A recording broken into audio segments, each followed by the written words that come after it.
नमस्कार, मैं रवीश कुमार। भारत बंद बड़ा हो गया। आप इसके व्यापक राजनीतिक असर के सवालों से नहीं बच सकते। 21 अगस्त को भारत बंद का आह्वान इसलिए किया गया क्योंकि सुप्रीम कोर्ट की 7 जजों की पीठ ने अनुसूचित जाति और जनजाति कोटे में वर्गीकरण का फैसला सुना दिया। इस फैसले को लेकर अनुसूचित जाति और जनजाति समाज में जिस तरह की प्रतिक्रिया हो रही है, उसे ठहरकर देखने और समझने की जरूरत है। इससे एक मौका मिलता है समाज के एक बड़े हिस्से के भीतर जो गतिविधियां हो रही हैं उसे देखने का। हो सकता है हमारे समझने कहने में कुछ कमी या गलती रह जाए, लेकिन भारत बंद की इस घटना को नजरअंदाज करना सबसे बड़ी गलती होगी। यह वीडियो लंबा होना ही है, उम्मीद है आप आखिर तक देखेंगे।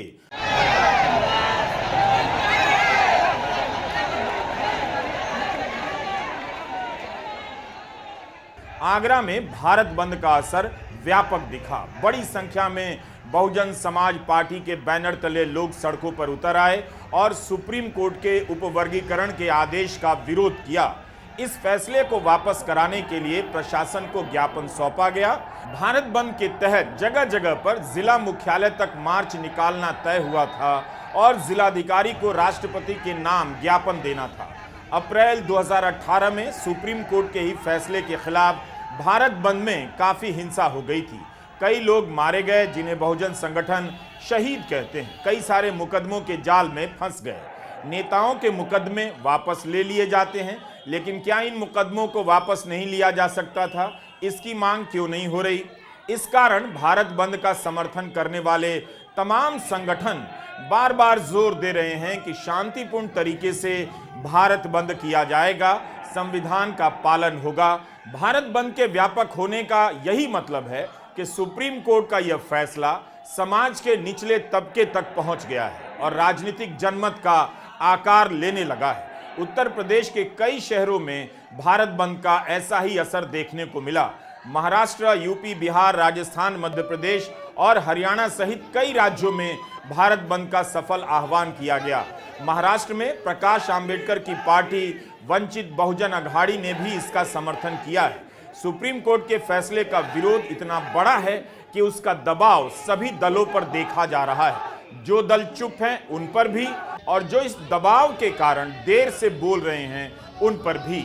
हम इस पर भी वीडियो में बात करेंगे कि कैसे तमाम दलों में अलग अलग राय हैं और इस मुद्दे पर बोलने की उनकी मजबूरियां क्या हैं। भारत बंद के आह्वान को समझने में कई राजनीतिक दलों ने लगता है चूक कर दी। भारत बंद को लेकर अलग अलग जगहों से जिस तरह के वीडियो आ रहे हैं उसे देखकर यही लगता है कि प्रधानमंत्री मोदी को भी अब चुप्पी तोड़नी पड़ेगी। उन्हें लगा होगा कि क्रीमी लेयर का विरोध कर देने से मामला शांत हो जाएगा, लेकिन उपवर्गीकरण जैसे जटिल मुद्दे पर आज इतना बड़ा प्रदर्शन हो गया। जिस आत्मविश्वास से हरियाणा के मुख्यमंत्री ने उपवर्गीकरण को लागू करने की प्रेस कॉन्फ्रेंस में घोषणा कर दी थी, भारत बंद के बाद बीजेपी के लिए अब इस पर चुप रहना मुश्किल हो जाएगा। बीजेपी को अपना स्टैंड साफ करना होगा। 2 प्रकार के वर्गीकरण की सिफारिश माननीय सर्वोच्च न्यायालय ने की है। एक अन्य अनुसूचित जाति, दूसरा वंचित अनुसूचित जाति। उसके अंदर जो ऐसी समाज के अंदर गरीब व्यक्ति है, ऐसे लोगों को, और उसके अंदर आयोग ने ये विश्लेषण भी किया, क्योंकि रिपोर्ट पिछली कैबिनेट के अंदर हमने आयोग को भेजी थी। आयोग ने, जो ऐसी आयोग है, उसने इसके ऊपर विश्लेषण किया कि वंचित अनुसूचित जाति की संख्या में 50% से ज्यादा हिस्सा होने से के बावजूद उनका नौकरियों में प्रतिनिधित्व तुलनात्मक रूप से काफी कम है। ये आयोग ने रिपोर्ट देकर के भेजा है। कौन सी जाति है सर? ये मैं बता रहा हूँ, मैं सारा कुछ बताऊंगा आपको। बात पूरी हो जाए, सवाल बाद में मैं आपको बताऊंगा कि अन्य अनुसूचित जातियों में जैसे चमार है, रेगर है, रायगर है, रामदासी है, रविदासी है, बलही है, बटाई है, मोची है, जाटव है, ये अन्य अनुसूचित जातियों में शामिल हैं। वंचित अनुसूचित जातियों में जैसे वाल्मीकि है, धाणक है, ओड है, बाजीगर है, मजहबी है, मजहबी सिख है, इसके साथ साथ 36 अन्य जातियां भी हैं जो इसके अंदर वंचित अनुसूचित जाति में शामिल हैं। हरियाणा में आज सरकारी नौकरियों में सीधी भर्ती में 20% कोटा अनुसूचित जाति के लिए आरक्षित है। आयोग ने यह सिफारिश किया, मैं आयोग की बात कर रहा हूं, आयोग को हमने पिछले कैबिनेट के अंदर भेजा था। आयोग ने यह सिफारिश की है कि इसका आधा प्रतिशत यानी 10% वंचित अनुसूचित जाति के लोगों के लिए आरक्षित किया जाए। यदि कोई योग्य अभ्यर्थी वंचित अनुसूचित जाति से नहीं मिलता, अगर उससे नहीं मिलता तो उस स्थिति में अन्य अनुसूचित जाति के अभ्यर्थी से उस पोस्ट को भरा जाए। हरियाणा में विधानसभा चुनावों का ऐलान हो गया है। 1 अक्टूबर को मतदान है, 4 अक्टूबर को नतीजे आने हैं। क्या भारत बंद की सफलता को देखते हुए मुख्यमंत्री नायब सिंह सैनी अपने इस फैसले पर कायम रह पाएंगे, या उनका यह बयान उनकी पार्टी के ही दूसरी तरह से काम आएगा कि उपवर्गीकरण विरोधी जातियां बसपा की तरफ जाएंगी, जमा होंगी, जिसका गठबंधन चौटाला की इनेलो से है, और कांग्रेस ताकती रह जाएगी। सुविधा का यह विश्लेषण 21 अगस्त के भारत बंद के बाद लागू नहीं हो सकता है। मुर्दाबाद, मुर्दाबाद, मुर्दाबाद, अमर रहे, अमर रहे। हरियाणा के कैथल में आए लोगों का अंदाजा आप कर सकते हैं। इतनी बड़ी संख्या में जमा हुए लोगों को देखकर बीजेपी और कांग्रेस दोनों अपना हिसाब किताब अब दोबारा से लगा रहे होंगे। क्या इसके बाद हरियाणा के मुख्यमंत्री उपवर्गीकरण के फैसले को स्थगित कर देंगे, या हरियाणा अनुसूचित जाति आयोग की रिपोर्ट को अमल में लाएंगे? इस स्केल पर प्रदर्शन के बाद बीजेपी यह नहीं कह सकती कि हरियाणा में उपवर्गीकरण लागू होगा और यूपी में इसका विरोध किया जाएगा। भारत बंद बीजेपी को उपवर्गीकरण पर साफ साफ राष्ट्रीय स्तर पर स्टैंड लेने के लिए मजबूर करेगा। आखिर बीजेपी ने भारत बंद को लेकर जो भी मुद्दे हैं उस पर खुलकर बयान क्यों नहीं जारी किया? अगर बीजेपी और कांग्रेस को लगता है कि चुप रहने से यह आंधी सर से गुजर जाएगी, तो दोनों का अनुमान शायद गलत है।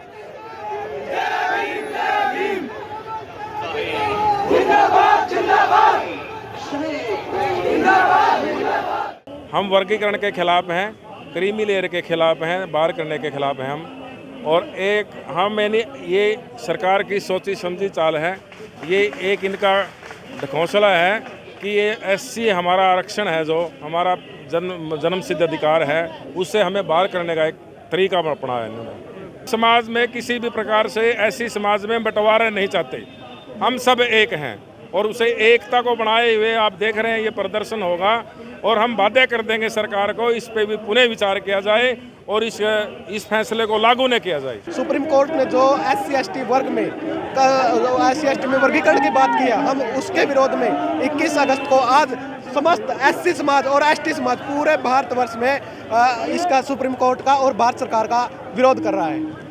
जो कोर्ट आदरणीय सुप्रीम कोर्ट की तरफ से निर्णय आया है, इससे और समाज खुश है। और ये सिर्फ एक समाज है जो, इसमें भी ज़्यादातर लोग हमारे साथ हैं, और जो स्वार्थी लोग हैं ना, राजनीति लोग, वही काम कर रहे हैं ये। और उसने ये जो उन्होंने इनका समर्थन करके अपना ही नुकसान किया है, क्योंकि इनके साथ सभी दलित जातियां थी। आपने देखा होगा जब से ये वंचित 35-36 जातियां मायावती से दूर हुई, एक भी सीट नहीं आई मायावती की। अपना ही मायावती ने नुकसान किया है, और ना ही आगे हम इनके साथ लगेंगे। और ये जो चंद्रशेखर जी हैं, इन्होंने भी, हमने वाल्मीकि समाज ने 11 लाख रुपए दिए थे इनको संसद बनने की, उसमें हमने इनकी मदद की, और वही हमारा विरोध कर रहे हैं। आगे कहते हैं जब जागे उसी टाइम सवेरा, तो अब चंद्रशेखर को भी हम दिखा देंगे कि मायावती का जो हाल हुआ है वही चंद्रशेखर का होगा। हम तो ये कहते हैं, ये गुरु रविदास की वाणी भूल गए। गुरु रविदास जी ने कहा है, ऐसा चाहूँ राज मैं जो जहाँ सबको मिले अन्न, सबको मिले अन्न, तो गुरु रविदास रहे प्रसन्न। तो सबका फ़ायदा होना चाहिए। ये आरक्षण एक ही जाति के लिए थोड़ा है, ये तो गरीब, बाबा साहब ने गरीबों को दिया है, तो गरीबों को मिलना चाहिए। उपवर्गीकरण के समर्थन में कई जातियां हैं, बिल्कुल है, लेकिन क्या उनके दम पर कांग्रेस या बीजेपी भारत बंद के असर से बच पाएगी? सुप्रीम कोर्ट के उपवर्गीकरण के फैसले का विरोध हो रहा है तो दूसरी तरफ समर्थन भी हो रहा है। किसी की आवाज ज्यादा सुनाई दे रही है और किसी की कम। अखबारों में धीरे धीरे कम आवाज को भी जगह मिलने लगी है, मगर फिर भी बहुत ही कम है। आज ही इंडियन एक्सप्रेस में वाल्मीकि समाज के नेता दर्शन रत्न रावण का अंग्रेजी में एक लेख छपा है। उनका लेख द वायर में भी छप चुका है। दर्शन रत्न रावण ने उपवर्गीकरण के पक्ष में लिखा है, भारत बंद का समर्थन कर रहे बहुजन मीडिया में भी इन आवाजों की पहचान नजर आती है। द न्यूज वीक के संपादक सुमित चौहान ने एक वीडियो बनाया है कि भारत बंद के समय कैसे शांतिपूर्ण आचरण का पालन करना है। इस वीडियो में संपादक सुमित चौहान यह भी कहते हैं कि बहुजन समाज के कुछ लोग उपवर्गीकरण के पक्ष में हैं, उनके खिलाफ किसी प्रकार की भड़काऊ बात नहीं कहनी है। तो बहुजन मीडिया इस बात को दर्ज कर रहा है। सुमित चौहान ने अपने कार्यक्रमों में हर तरह की आवाज को जगह दी है। जो वर्गीकरण का विरोध करते हैं उन्हें भी मौका दिया और जो समर्थन करते हैं उन्हें भी। दलित दस्तक एक और महत्वपूर्ण चैनल है जिसे पत्रकार अशोक दास चलाते हैं। इस चैनल पर भी उपवर्गीकरण पर बहस है। अशोक दास उपवर्गीकरण के आलोचक हैं, विरोधी हैं। उन्होंने बिहार के एक गांव में अपने घर का उदाहरण दिया है। लिखते हैं कि जिस चमटोली से ताल्लुक रखता हूं उसमें 100 के करीब घर हैं। सिर्फ मेरे पापा सरकारी नौकरी में पहुंच सके। इस समय मेरे बड़े भाई सरकारी नौकर हैं लेकिन क्रीमी लेयर के बाहर हैं। बाकी चमटोली के लोग वहीं पड़े हैं। तो क्या यह माना जाए कि सभी का विकास हो गया? अशोक दास ने कांग्रेस की आलोचना की है कि तेलंगाना सरकार ने उपवर्गीकरण लागू करने का फैसला किया है। यह ट्विटर हैंडल वंचित वर्ग धानक का है। काफी नया लगता है क्योंकि इस पर मात्र 20 फॉलोअर हैं। इस पर एक वीडियो मिलता है। जंतर मंतर पर सुप्रीम कोर्ट के फैसले के समर्थन में धरना प्रदर्शन किया गया है। इस हैंडल पर लिखा है कि आरक्षण वर्गीकरण के समर्थन में समस्त वंचित जातियों वाल्मीकि, डोम, कंजर, सासी, सपेरा, धानक, बंजारा, बाजीगर, सहरिया, बेगा, भील आदि जातियों ने जंतर मंतर पर सुप्रीम कोर्ट का धन्यवाद किया और सरकार से अपील की कि वर्गीकरण पूरे देश में लागू हो। हमने केवल 2 ही बहुजन चैनल का चुनाव किया या उदाहरण दिया, लेकिन ऐसे अनेक बहुजन चैनल हैं, ट्विटर हैंडल हैं। उन पर जाकर आप देखेंगे तो जिस तरह से तमाम जगहों से वीडियो प्रसारित किए जा रहे हैं उसका आधा भी नहीं, उसका चौथाई भी नहीं आपको गोदी मीडिया पर दिखेगा। हमारे पास भी उतने वीडियो नहीं है। इससे पता चलता है कि बहुजन मीडिया, उसका अस्तित्व अब नकारा नहीं जा सकता है। आज आपके पास मौका है कि आप देख सकें कि गोदी मीडिया भारत बंद को कैसे कवर करता है और बहुजन मीडिया किस तरह से कवर कर रहा है। कई बार यह सवाल उठता रहा है कि गोदी मीडिया में बहुजन प्रतिनिधित्व नहीं है, इसलिए आज के दिन आप देख सकते हैं कि बहुजन मीडिया इन मुद्दों को कैसे उठा रहा है, किन प्रश्नों और तथ्यों पर जोर दे रहा है और गोदी मीडिया के कवरेज में कितनी बातें कही जा रही हैं, कितना कुछ बचाया और छिपाया जा रहा है। आप दर्शकों से आग्रह है कि क्रम से इस वीडियो को देखते जाइए। इस मुद्दे को लेकर किस तरह की बहस हो रही है उसकी एक झलक मिलेगी। हम बिल्कुल दावा नहीं करते कि किसी एक बिंदु पर गहन रिसर्च है, लेकिन आपको काफी कुछ देखने को मिल जाएगा। भारत बंद महत्वपूर्ण तो है ही, लेकिन इसके बहाने जो बहस हो रही है उसे भी देखने की जरूरत है। आपको पता चलेगा उत्तर भारत में किस तरह से बहस हो रही है और दक्षिण भारत में किस तरह की बहस हो रही है। उत्तर भारत में विरोध ज्यादा मुखर है, लेकिन यहां भी एक राय नहीं है। दलित कैमरा एक यूट्यूब चैनल है। इसके एंकर रविचंद्रन बाथरन थे, जो अब रईस मोहम्मद के नाम से जाने जाते हैं। रईस लगातार उपवर्गीकरण के पक्ष में लिख रहे हैं। सीजेआई चंद्रचूड़ और जस्टिस मनोज मिश्रा ने अपने निर्णय में रविचंद्रन बाथरन के एक रिसर्च पेपर का हवाला दिया है, जिसका नाम है the many omissions of a concept discrimination amongst scheduled castes. इनके वीडियो पर नेत्रपाल नाम के IRS अफसर से एक बातचीत है जो उपवर्गीकरण के समर्थन में तर्क दे रहे हैं। आंकड़ों के साथ आंध्र प्रदेश में मादिगा और माला के बीच के विवाद को समझाते हैं। मादिगा चरमकार रहे हैं, कई सामाजिक कारणों से शिक्षा में पिछड़े रह गए और नौकरियों में भी। मादिगा समाज ने जाति का दंश झेला, मगर उनकी स्थिति को देखें तो उपवर्गीकरण की बात सही लगती है, ऐसा तर्क दिया जा रहा है। आंध्र प्रदेश में 1991 में अनुसूचित जातियों में माला समाज से 69% लोग थे और मादिगा से केवल 22% ही सरकारी नौकरियों में थे। INS नेत्रपाल बताते हैं कि कैसे आरक्षण के कारण एक दो समुदाय को ही ज्यादा फायदा मिला, जबकि आबादी के हिसाब से दोनों बराबर हैं। दलित कैमरा भी बाबा साहब आंबेडकर को अपना वैचारिक महापुरुष मानता है, लेकिन यहां पर उपवर्गीकरण के सहारे दक्षिण भारत के अनुसूचित जाति समाज की अलग ही सच्चाई सामने आती है। नेत्रपाल ने अलग अलग राज्यों के हिसाब से ऐसी जातियों की सूची ट्वीट की है जो चमड़े का काम करती हैं। ट्वीट में नेत्रपाल ने लिखा है कि यह जातियां बंद में शामिल ना हो। नेत्रपाल कई वर्षों से आंकड़े इकट्ठा कर रहे हैं और इसके आधार पर अपना पक्ष रख रहे हैं, ऐसा वे दावा करते हैं। दलित कैमरा चलाने वाले रविचंद्रन बाथरन पर इंडियन एक्सप्रेस ने एक स्टोरी की है जिसमें बताया है कि EFLU हैदराबाद से PhD और यूनिवर्सिटी ऑफ साउथहैम्पटन दक्षिण अफ्रीका से पोस्ट डॉक्टरल फेलो बाथरन पिछले 3 साल से तमिलनाडु के कोटागिरी कस्बे में सेप्टिक टैंक साफ करने का काम कर रहे हैं। इसके लिए उन्होंने 2021 में Kotagiri septic tank cleaning services private limited नाम से एक कंपनी बनाई है। बाथरन ने 2022 में इस्लाम कबूल कर लिया और अब उनका नाम रईस मोहम्मद है, पर उनके इलाके में लोग उन्हें सेप्टिक टैंक भाई कहकर पुकारते हैं। बाथरन तमिलनाडु की अरुणथथियार जाति से आते हैं। सुप्रीम कोर्ट ने अपने फैसले में अरुणथथियार जाति की स्थिति का हवाला दिया है और इनके रिसर्च पेपर का भी। बाथरन ने 2016 में EPW में एक रिसर्च पेपर लिखा जिसे मुख्य न्यायाधीश DY चंद्रचूड़ ने उपवर्गीकरण वाले अपने फैसले में कोट किया है, जहां वे इस उदाहरण का इस्तेमाल कर रहे हैं कि कैसे जब अरुणथथियार जाति का एक पुरुष परैयर जाति की एक स्त्री के साथ भाग गया तो स्त्री के परिवार वालों ने बदला लेने के लिए उस पुरुष के परिवार की स्त्री से बलात्कार किया, जबकि ये दोनों जातियां अनुसूचित जाति कैटेगरी में आती हैं। बाथरन ने सुप्रीम कोर्ट के उपवर्गीकरण पर निर्णय को मील का पत्थर क्रांतिकारी बताया है। यह तमिलनाडु से बाहर अनुसूचित जाति में वंचित जातियों को आरक्षण के बड़े हिस्से का दावेदार बनाएगा और साथ ही यह जातियों के बीच मौजूद अत्याचारों पर भी बात करने का मौका देगा। यह जाति व्यवस्था में सबसे अछूत मानी गई जातियों पर हो रहे अत्याचार पर बहस के रास्ते खोलेगा। वर्तमान में अगर अनुसूचित जाति के भीतर मौजूद एक जाति उससे नीचे मानी गई किसी दूसरी जाति पर अत्याचार करती है तो वहां SC/ST अत्याचार निवारण अधिनियम 1989 नहीं लागू होता। बाथरन कहते हैं अरुणथथियार अब उन प्रथाओं के खिलाफ आवाज उठा सकते हैं जो उनसे भेदभाव करती हैं, दूसरी दलित जातियों द्वारा जारी प्रथाओं के खिलाफ भी।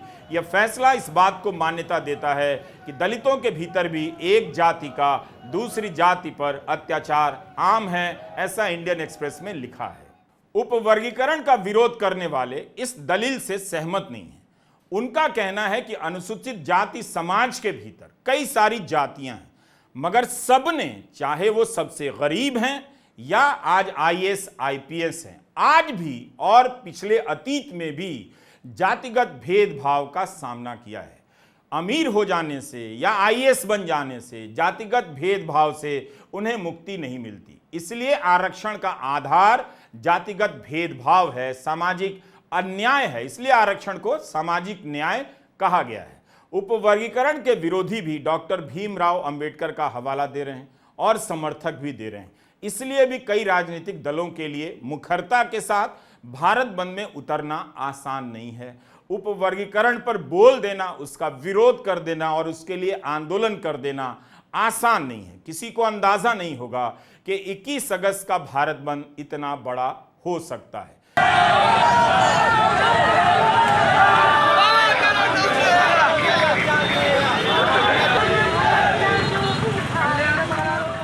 लेकिन बसपा अध्यक्ष मायावती ने स्पष्टता के साथ सबसे पहले भारत बंद का समर्थन किया। उसके बाद पार्टी के राष्ट्रीय संयोजक आकाश आनंद ने कार्यक्रम की रूपरेखा तय की। कहा कि भारत बंद में बसपा के झंडे का इस्तेमाल होगा।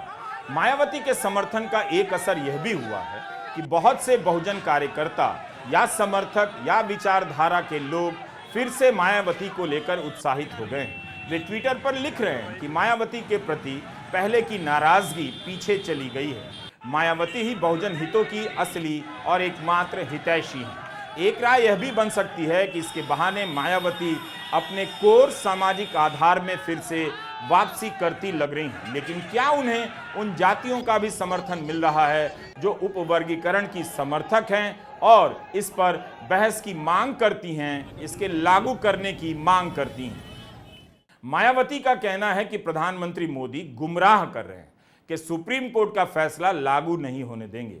मायावती ने कहा कि जब तक केंद्र सरकार संविधान संशोधन विधेयक लाकर सुप्रीम कोर्ट के इस निर्णय को निष्प्रभावी नहीं बनाती, उस पर भरोसा नहीं किया जा सकता। मायावती बराबरी से कांग्रेस और बीजेपी की आलोचना कर रही हैं। माननीय प्रधानमंत्री जी का ये हवाई आश्वासन देना कि माननीय सुप्रीम कोर्ट के इस निर्णय को नहीं लागू किया जाएगा और फिर इस मामले में कोई भी कदम न उठाना तथा कोई भी कार्रवाई आदि न करना, ये स्पष्ट रूप से दर्शाता है कि या तो माननीय प्रधानमंत्री जी द्वारा इस तरह का कोई आश्वासन अपने SC ST वर्गों के सांसदों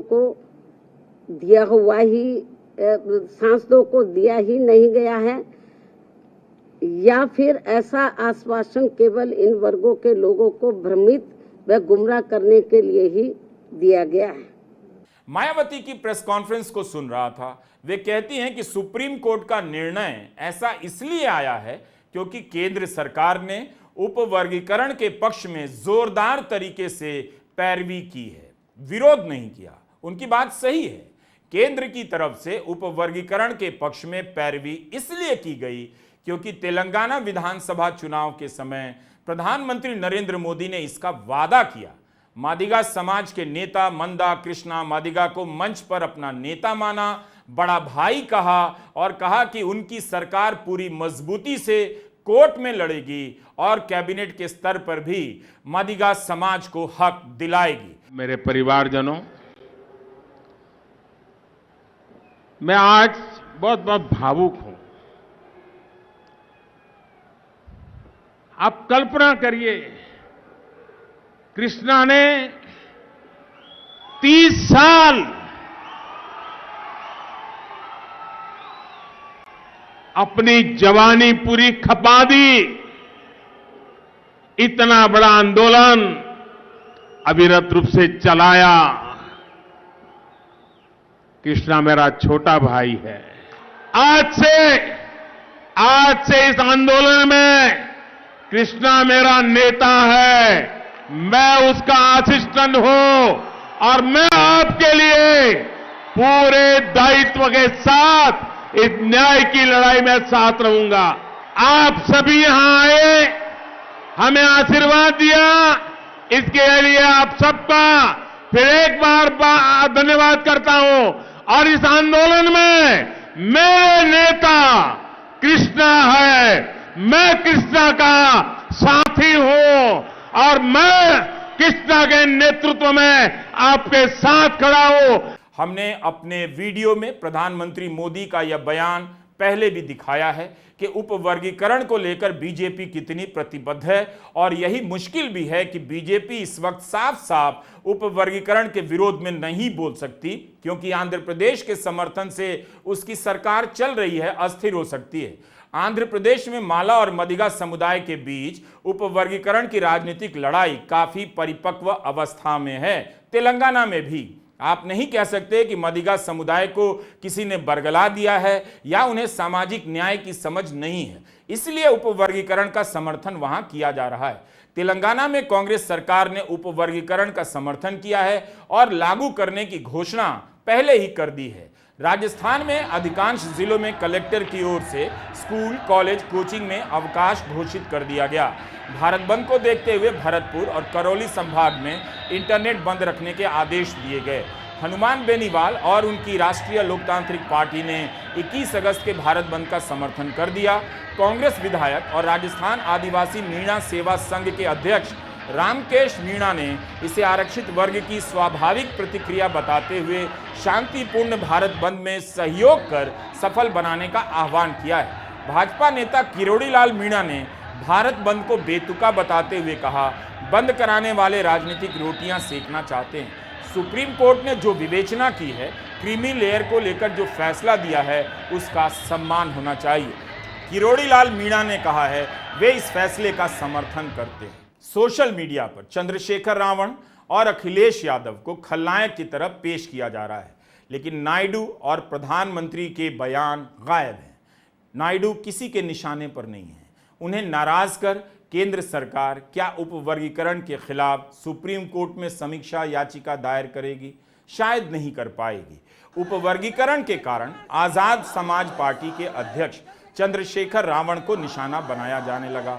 यह कहा जाने लगा कि उन्होंने 11 सितंबर को आंदोलन का आह्वान किया है क्योंकि वे भारत बंद का समर्थन नहीं करना चाहते। अब चंद्रशेखर रावण ने भारत बंद का समर्थन कर दिया और अपनी पार्टी की तरफ से पूरा कार्यक्रम जारी कर दिया, लेकिन वाल्मीकि समाज में उन्हें इसे लेकर विरोध का सामना करना पड़ सकता है। यह भारतीय वाल्मीकि धर्म समाज का ट्विटर हैंडल है।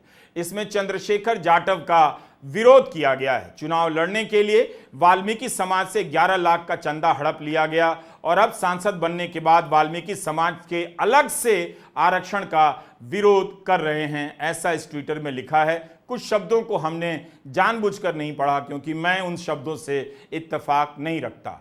चंद्रशेखर रावण ने दिल्ली के जंतर मंतर पर धरना दिया है और भारत बंद में अपनी उपस्थिति दर्ज कराई है। उन्होंने आज लंबा ट्वीट किया और विस्तार से बताया है कि यह आंदोलन बहुजन समाज फूट डालो राज करो की साजिश को कामयाब नहीं होने देगा।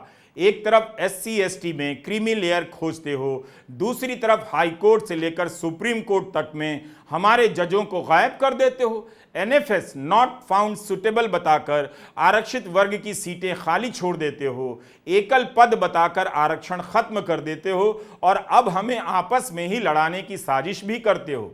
मैंने संसद में ललकारा था, आज समाज सड़कों पर ललकार रहा है। बहुत हुआ, अब बहुजनों के अधिकारों पर प्रत्यक्ष या अप्रत्यक्ष किसी भी तरह का हमला हम बर्दाश्त नहीं करेंगे। हम इस सरकार के ऊपर इनकी नीतियों पर भरोसा नहीं करते, इसलिए हमें इस सरकार की नीयत पे खोट है। डॉक्टर बाबा साहब अम्बेडकर ने कहा था संविधान कितना भी अच्छा क्यों ना हो, चलाने वाले हाथ अच्छे नहीं होंगे, उनकी नीयत अच्छी नहीं होगी, उनकी नीति अच्छी नहीं होगी तो अंत संविधान बुरा साबित होगा।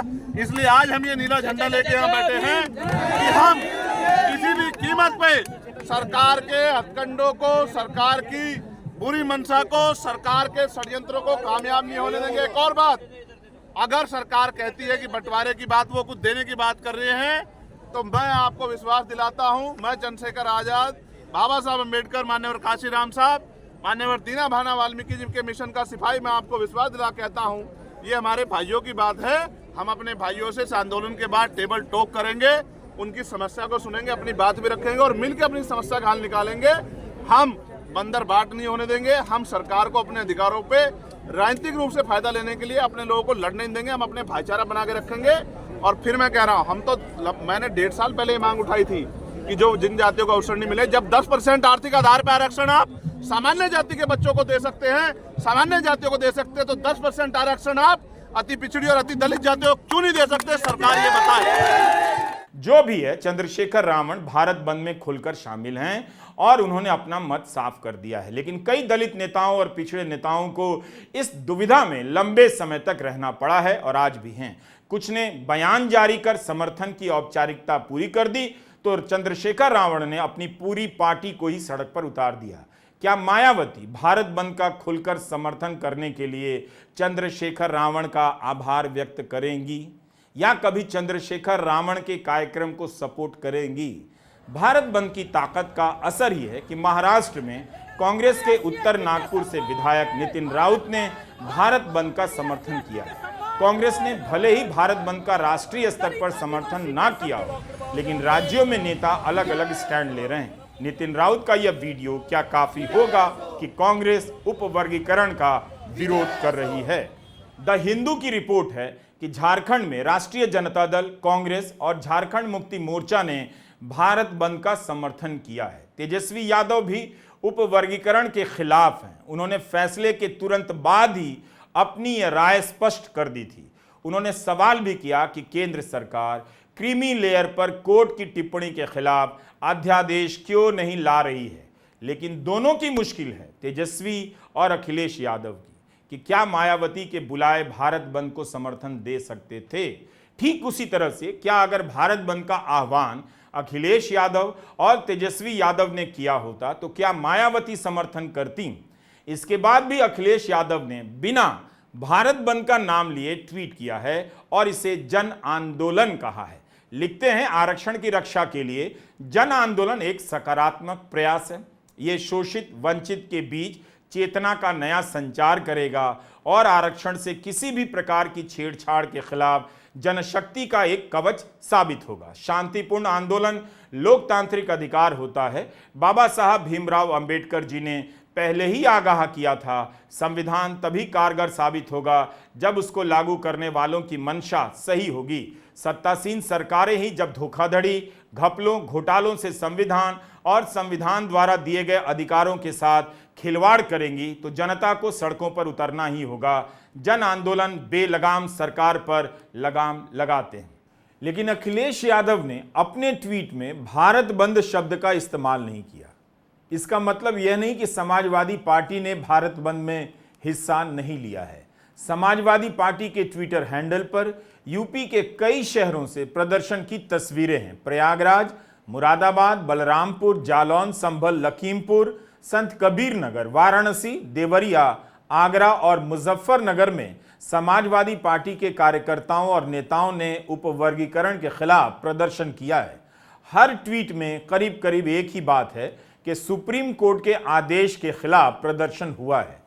क्या वो लोग जो ट्विटर पर अखिलेश यादव को खलनायक बनाकर पेश कर रहे थे, इन तस्वीरों को ट्वीट कर रहे होंगे? जाहिर है मुद्दा सबके लिए एक है, मगर सबके विरोध करने का तरीका अलग अलग है और विरोध के जरिए सब अपने अपने दलों को आगे भी रखना चाहते हैं, एक दूसरे से अलग भी। राजनीति में नेताओं की मुश्किलें कम नहीं होती हैं। बीजेपी क्यों नहीं खुलकर उपवर्गीकरण का साथ दे रही है? क्यों नहीं खुलकर विरोध कर रही है? बीजेपी ने चिराग पासवान को, उनके कैबिनेट मंत्री हैं मोदी सरकार में, उपवर्गीकरण का विरोध करने दिया है, वो नहीं रोक रही है। और दूसरी तरफ एक और कैबिनेट मंत्री हैं जीतन राम मांझी, हम पार्टी के, वो उपवर्गीकरण के समर्थक हैं और दोनों ही मोदी सरकार में। इन दोनों का कुछ दिन पुराना बयान मैं दिखाना चाहता हूं, जिससे पता चलेगा कि जीतन राम मांझी जिस दलित समुदाय से आते हैं उसके भीतर उपवर्गीकरण को लेकर क्या मंथन हो रहा है और चिराग पासवान जिस समुदाय से आते हैं उसके भीतर क्या मंथन हो रहा है। इस बात पर हम लोग की आपत्ति जरूर है और लोक जनशक्ति पार्टी रामविलास की तरफ से हम लोग सुप्रीम कोर्ट में हम लोग एक पुनः विचार याचिका भी हम लोग दाखिल करने जा रहे हैं। जिस हम हर हालत में सुप्रीम कोर्ट का जो आदेश है उसका स्वागत करते हैं।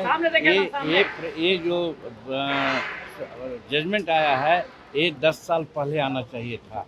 क्या चिराग पासवान जीतन राम मांझी पर आरोप लगा सकते हैं कि वे दलितों को बांट रहे हैं और आरक्षण खत्म करवा रहे हैं?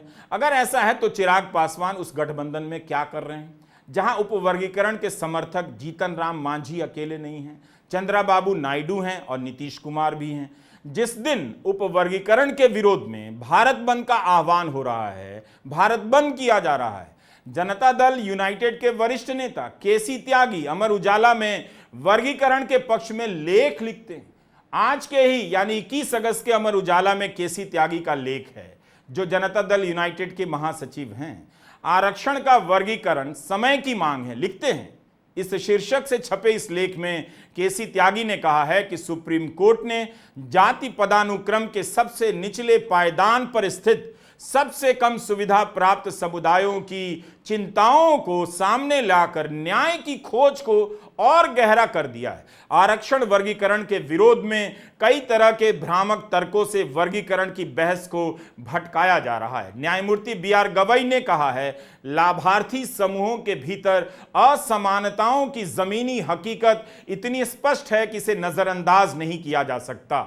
एक नौकरशाह और एक शारीरिक मजदूर के बच्चे के साथ एक जैसा व्यवहार करना, भले ही दोनों अनुसूचित जाति समुदाय से हों, संवैधानिक जनादेश को पराजित करेगा। नीतीश कुमार ने बिहार में सामाजिक और राजनीतिक तौर पर दलितों के भीतर पिछड़ेपन की पहचान की और महादलित आयोग बनाया, लेकिन नीतीश कुमार ने अनुसूचित जाति के आरक्षण में वर्गीकरण नहीं किया क्योंकि यह राज्य के स्तर पर नहीं हो सकता था।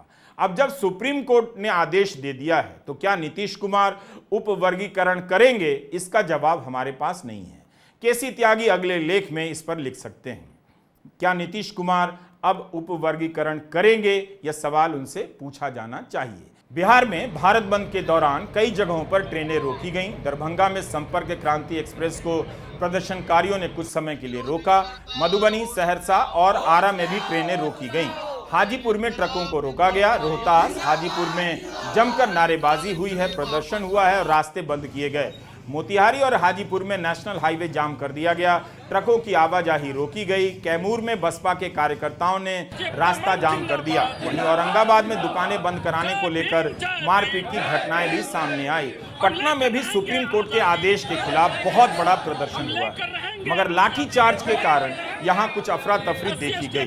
भारत बंद में भाकपा माले भी सड़क पर उतरी है और भीम सेना नाम का संगठन भी जोर दिखा रहा है। भीम आर्मी के कार्यकर्ता सड़क पर प्रदर्शन कर रहे हैं। कुल मिलाकर बिहार में बंद शांतिपूर्ण, प्रभावशाली रहा। कई जगहों पर हंगामा भी हुआ। क्या आज के भारत बंद के बाद भी जीतन राम मांझी उपवर्गीकरण का समर्थन करेंगे? नीतीश कुमार समर्थन करेंगे? The national confederation of Dalit and Adivasi organisation NACDAOR ने सुप्रीम कोर्ट के फैसले का विरोध किया है। उनके अनुसार 7 जजों का फैसला पूर्व के इंदिरा साहनी केस में बनाए गए फ्रेमवर्क से छेड़छाड़ करता है, जो नहीं होना चाहिए। वाल्मीकि समाज के संगठनों के ट्विटर हैंडल पर उपवर्गीकरण का समर्थन किया जा रहा है। दर्शन रत्न रावण वाल्मीकि समाज के आध्यात्मिक नेता हैं। उन्होंने द वायर और इंडियन एक्सप्रेस में लेख लिखा है। वाल्मीकि समाज की तरफ से मुझे भी कई मैसेज आए कि आप उनके समाज का पक्ष क्यों नहीं रख रहे हैं। जब किसी मुद्दे पर इतनी राय हो जाती है और उग्रता आ जाती है तो हमारे लिए भी मुश्किल हो जाती है। ऐसे में एक सही रास्ता यह है कि ज़्यादा से ज़्यादा लोगों की राय को जगह दी जाए। यह राय पहले के वीडियो में आ चुकी है कि क्यों विरोध किया जा रहा है। फिर भी महाराष्ट्र के वंचित बहुजन अघाड़ी के अध्यक्ष प्रकाश आंबेडकर ने सुप्रीम कोर्ट के निर्णय की आलोचना की है। न्यूज लॉन्ड्री से बातचीत में कहा है कि मूल सवाल यह है कि आरक्षण का अंतिम उद्देश्य क्या है। यह विकास के लिए है या प्रतिनिधित्व के लिए? अगर इसका उद्देश्य प्रतिनिधित्व देना है तो फिर जैसा पिछले 5 जजों के निर्णय में कहा गया था, अनुसूचित जाति एक समरूप समूह है और एक समरूप समूह होने के नाते इसे बांटा नहीं जा सकता। अगर राष्ट्र वर्गीकरण करना चाहता है तो इसे पूरे समाज के स्तर पर किया जाना चाहिए, ना कि सिर्फ समाज के किसी एक हिस्से में। उपवर्गीकरण को आरक्षण समाप्त करने और दलित एकता तोड़ने के रूप में देखा जा रहा है। यह भी बताया जा रहा है कि अम्बेडकरवादी आंदोलन में जो समाज सक्रिय रहा उसे आगे बढ़ने का मौका मिला, लेकिन उस समाज की राजनीतिक और वैचारिक ताकत की वजह से आज कई राजनीतिक दलों को दिक्कत है। तो उपवर्गीकरण के बहाने अनुसूचित जाति समाज में फूट डालने की कोशिश कर रहे हैं। यह भी तर्क अलग से दिया जा रहा है, बल्कि मुख्य तर्कों में से एक है। अनुसूचित जाति और जनजाति में उपवर्गीकरण से फूट पड़ेगी। आरक्षण आज अगर किसी भी रूप में बचा हुआ है तो अम्बेडकरवादी राजनीतिक शक्तियों के कारण ही। अगर उसे कमजोर कर दिया गया तो आरक्षण को समाप्त करने के अंतिम लक्ष्य में उन लोगों को सफलता मिल जाएगी जो इसे किसी न किसी तरीके से विवादित करते रहते हैं। यही चुनौती ट्विटर पर भी देखने को मिल रही है। अम्बेडकरवादी अकाउंट पर उन जातियों का भी आह्वान किया जा रहा है जो उपवर्गीकरण का समर्थन कर रही हैं। उनसे अपील की जा रही है कि भारत बंद का साथ दीजिए, दलित एकता को कमजोर मत कीजिए। मगर क्या वे जातियां भारत बंद में शामिल हो रही हैं? लेकिन इसके बाद भी भारत बंद की जो व्यापकता है, उसमें शामिल लोगों की संख्या है, उसे अनदेखा मत कीजिएगा। अगर आप संख्या के हिसाब से ही सब कुछ देख रहे हैं तो वाल्मीकि समाज के आध्यात्मिक नेता दर्शन रत्न रावण ने कहा है, अनुसूचित जाति और जनजाति क्रीमी लेयर के फैसले के विरोध में है। यहां पर उनकी राय और मायावती की राय मिलती है, लेकिन उपवर्गीकरण के सवाल पर दोनों अलग हो जाते हैं। मायावती ने उपवर्गीकरण को खतरनाक विचार बताया है। जब से माननीय सुप्रीम कोर्ट ने वर्गीकरण का फैसला दिया है, तब से जो अगड़े दलित है, जो आरक्षण का लगभग लाभ उठा चुके हैं और लगभग ले रहे एकाधिकार है, बहुत भड़के हुए हैं और घटिया घटिया मिसाल हमें दे रहे हैं। एक मिसाल दे रहे कि 100% आपको सफाई के कार्य में आरक्षण है। हमने कब कहा हमें 100% दे दिए? हम तो कह रहे हैं कि दे दो बांट के। हाँ, शर्त होनी चाहिए कि अगर उसमें अगर कोई जाट, जाटव, बनिया, ब्राह्मण अगर उसमें सफाई कर्मचारी बनता है तो सड़क पे झाड़ू लेके सीवर में उतरते हुए वो दिखाई देना चाहिए। ये नहीं कि वो अलग ऑफिस में बैठ जाए। ये पक्षपात नहीं होना चाहिए। और दूसरा, रोकते आप हैं। हमें आज दूसरे लोग नहीं रोक रहे, हमें रोक रही है मायावती, हमें रोक रहा पासवान परिवार। साबित कर दे। यूपी विधानसभा की 403 सीट है, उत्तर प्रदेश की 80 लोकसभा की सीट है, उनमें से कितनी सीटें वाल्मीकि कौम को देती है उसकी संख्या के हिसाब से। वो उन स्टेटों का नाम नहीं लेना, दिल्ली है, हरियाणा है, पंजाब, जहां से आपने कभी जीतना ही नहीं। इंडियन एक्सप्रेस में दर्शन रत्न रावण ने लिखा है कि वे उपवर्गीकरण का समर्थन कर दलितों में दरार नहीं डाल रहे हैं। उनकी ऐसी नीयत कभी नहीं रही। उन्होंने अपील की है और एक नए टर्म का इस्तेमाल किया है, दलित अगड़ी जाति का। अगड़ी जाति का संबंध भारत के समाज में एक अलग वास्तविकता से है, मगर क्या इस टर्म का इस्तेमाल अनुसूचित जाति जनजाति में किया जा सकता है? ये मेरा सवाल है। अगड़ी जातियों में केवल आगे निकलने की बात नहीं होती, बल्कि जातिगत भेदभाव और छुआछूत भी शामिल है। बहरहाल दर्शन रत्न रावण अपील करते हैं कि दलित अगड़ी जातियां शांति से सोचें और समझें कि जिस दिन महादलित आर्थिक, सामाजिक, शैक्षिक और राजनीतिक तरक्की करेंगे, पूरे दलित समाज की ताकत में इजाफा हो। उनका कहना है कि उपवर्गीकरण के विरोधी दलित एकता बनाए रखने के नाम पर तकरीबन वही तर्क दे रहे हैं जो दशकों पहले डॉक्टर अंबेडकर द्वारा आरक्षण की मांग करने पर उनके खिलाफ दिया गया था कि इससे देश की एकता में दरार आएगी।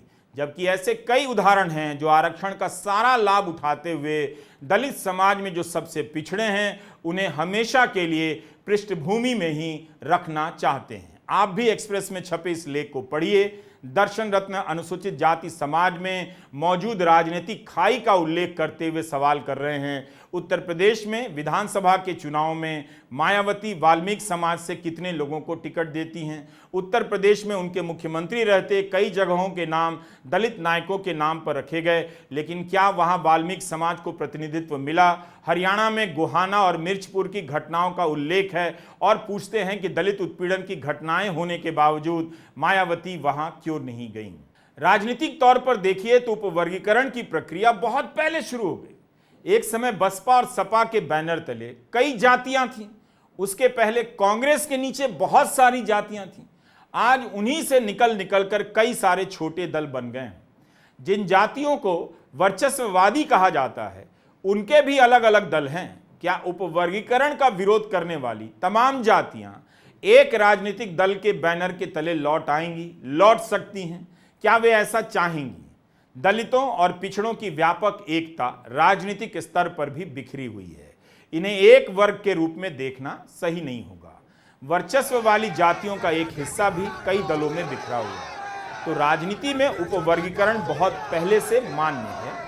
वहां भी अलग अलग दल हिस्सेदारी की मांग को लेकर आपस में बटे हैं और बने हुए हैं। दर्शन रत्न रावण ने सवाल किया है कि उस नारे का क्या हुआ जिसकी जितनी हिस्सेदारी उसकी उतनी भागीदारी। इस समय बड़ा सवाल है, क्या उपवर्गीकरण होना चाहिए? सुप्रीम कोर्ट ने फैसला दे दिया है, उसके सामने समीक्षा याचिकाएं दायर हैं। सरकार की तरफ से जवाब आना है कि उपवर्गीकरण के फैसले को रद्द करने के लिए बीजेपी या मोदी सरकार क्या करने वाली है। चंद्रबाबू नायडू, नीतीश कुमार, जीतन राम मांझी की तरफ से भी फैसला आना है कि उपवर्गीकरण के वे समर्थक रहेंगे या अब विरोध में आ जाएंगे। सुप्रीम कोर्ट के फैसले को लेकर अब चुनावी राज्यों में भी आकलन शुरू होगा कि भारत बंद के बाद दलित वोटों का ध्रुवीकरण किस तरफ होगा। इसका नुकसान इंडिया गठबंधन को होगा या फायदा बीजेपी को। नमस्कार, मैं रवीश कुमार।